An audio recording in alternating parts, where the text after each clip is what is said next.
So in this video, we're going to talk about the Celtic Cross and why it's so important. The Celtic Cross can be a supporting spread. For example, let's say you've done the 6-month spread. You looked at the 6 months ahead, and maybe a part of it didn't make any sense to you. You can ask to just get clarification. You can use a second deck and just do like the Celtic Cross spread to get clarification on just one card, basically, or two cards. The same thing with the zodiac. When you do the zodiac, you ask, and maybe there's a part of it that didn't become really clear, and then you ask the Celtic Cross to just answer that position only. So this is how you do the Celtic Cross. So I'm going to just turn this around so you can see.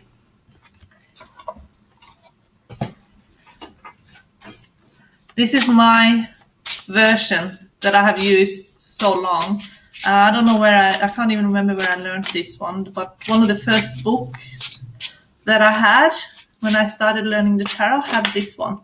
And it basically just stuck with me. I see a lot of different variations of the Celtic Cross, but I like to use this one. So shuffling, you ask a question. I'm not asking anything specific now. I'm just going to show you how to use. And I'm not using reversals at this stage. I'm just going to show you how to use the Celtic Cross. So the first card you lay down like this. This is the situation. And then the second card you lay it like a cross like this. And that can be part of the situation, the issue. It can also be like why you are going through something. So it sort of builds up on card one. Sometimes it can also be like a challenge you have to face, like because it is laying down, it can be like a hurdle you have to get through. The third card, lay it up there, above, that's like your advice. This card here, that's your subconscious, it's often childhood stuff. This is like your distant past. This is your recent past. This is the environment you're in now, and the people that are in your life now, they show up here, the situation you're in currently. But more like the society you live in as well, because we're influenced by the society we live in. And this is your future. The sixth card is like your most likely future, the way you're going about things now. And then the seventh card, that's you and how you're dealing with things and how you are living your life. And then if you have someone that's very close to you, like a husband or a wife, a significant other, they show up usually in the 8th position. And in the 9th position, here is surprises, things that will kind of take you by surprise. And then in the 10th position, that's your conclusion card. And I'd like to support it with 2 more cards. Now, this card here, the 8th card, I said it's often the significant other, but if you ask about career, this card often then becomes the person that influences you the most in career. So if you have a colleague that's really influencing you, good or bad, a boss, for example. Okay, so now we have all these cards. Always look at the bottom. So now the bottom card is 9 of Swords. So if this was a real reading, then there would be the why would be about the mental stress and the anxious feelings the seeker has. Then that would be the supporting this spread. So even though the final outcome card is really positive, the lesson is often that this is what they're dealing with, this is what they want to overcome. And this is also often the driving force. The bottom card is often what drives them as well. So it can be like wanting to succeed, but feeling stressed about it. Maybe they feel like they're not going to succeed, or maybe they just think it's going to be really hard. So they don't really have a very good perspective. So that becomes part of the reading, that message. Now, it's always fun to do a second round of cards. So you double up. So then this becomes the first card. So that comes with, you basically pair up each card. So position 1 has 2 cards, and then that has 2 cards. So now the card that we're crossing were King of Wands, and now it's crossing with 6 of Swords. When that shows up like that, it can mean that the problem is like it can actually mean generation gap, dealing with authorities, and dealing with someone who has a completely different perspective. Maybe there's a language barrier. Maybe there is just like 2 people from different cultures. And even if they talk about exactly the same thing and they see eye to eye, because of those barriers, it comes across as if they can't communicate and that they can't agree. So that is actually the block in this. And it's such an easy thing really to overcome. And that block probably created some of this stress here. And then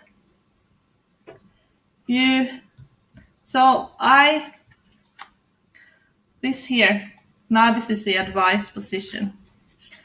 And it's Page of Cups. And this is how you communicate. And now here, Eight of Swords. 8 of Swords can mean someone who has a very difficult time communicating. And that came paired up with this one. So that means you need to find another way of communicating other than words, because words is just a small part of communication. Body language, the way you say things, the tone of your voice. The way you communicate often is much more than the words. So that actually relates again to the block here. This is about how you communicate and how to be a bit more softer and more gentler in how you communicate, because that promotes gentleness in return, which is what I would say this person needs. Now, 1, 2, 3, 4, 5, 6, 7, 8. So 8 of Cups with Page of Pentacles. So this is like childhood stuff. So I'd say education, learning, and reading was very important to this person.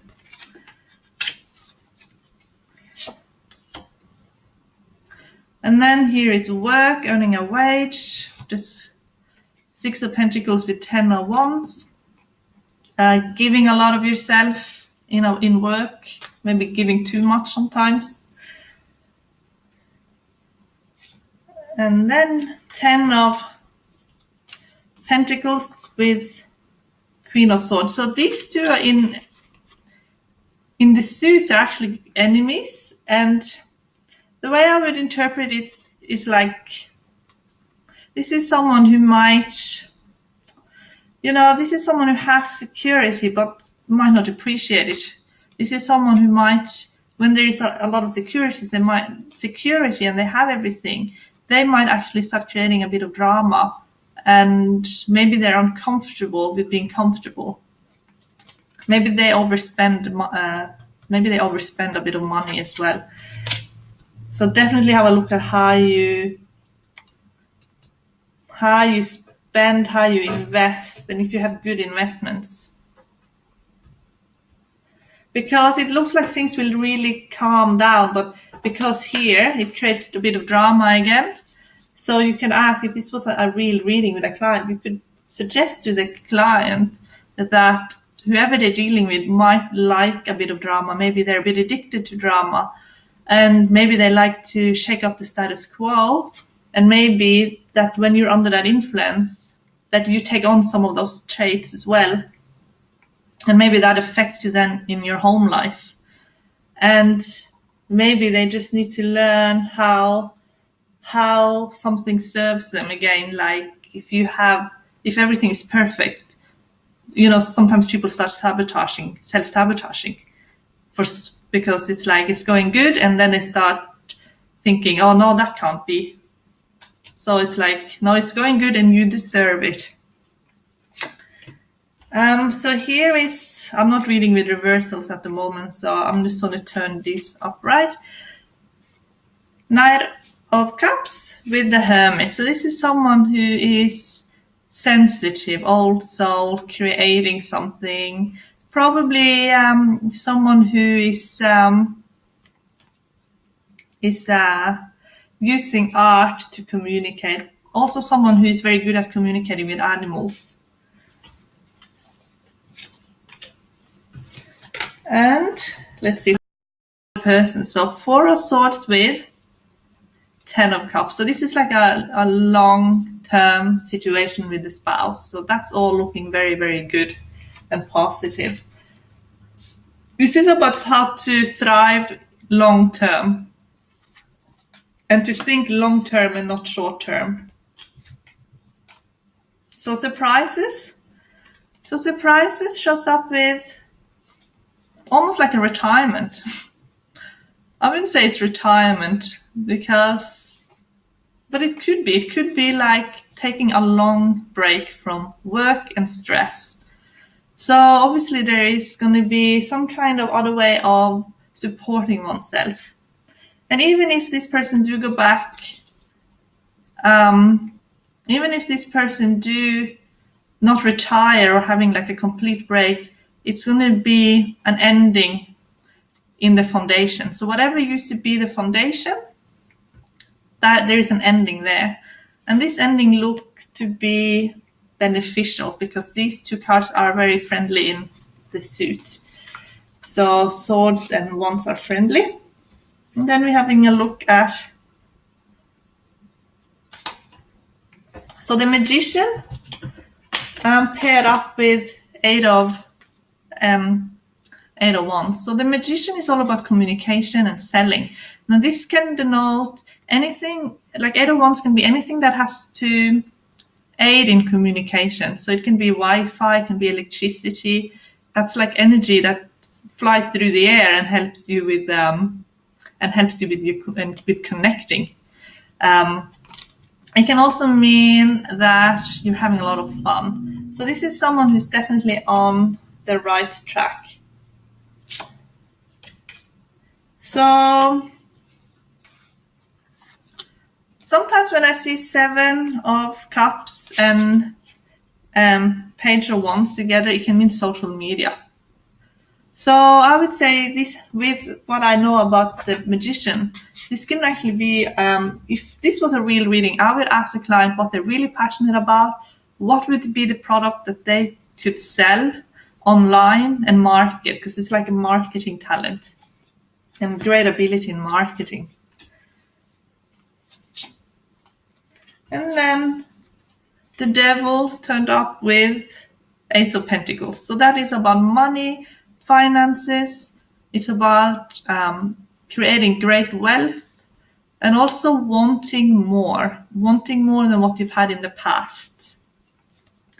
So I like to always double up the cards when I do the Celtic Cross. It is just a very good idea to get extra information and to see if one card that might look not great suddenly ends up not being so bad, or in this example in the future reading 10 of Pentacles, and then it was paired up with Queen of Swords, and suddenly it became like a program that you can change, like or you can see an influence coming in that might influence you in a bit of a negative way. So then when you know about it, then you can sort of change that as well. So you can always change your future. And this is why this work is so good, because you can see how everything is sort of energetically going to most likely pan out, and then you can be prepared. And because we always have a choice. We always have choices.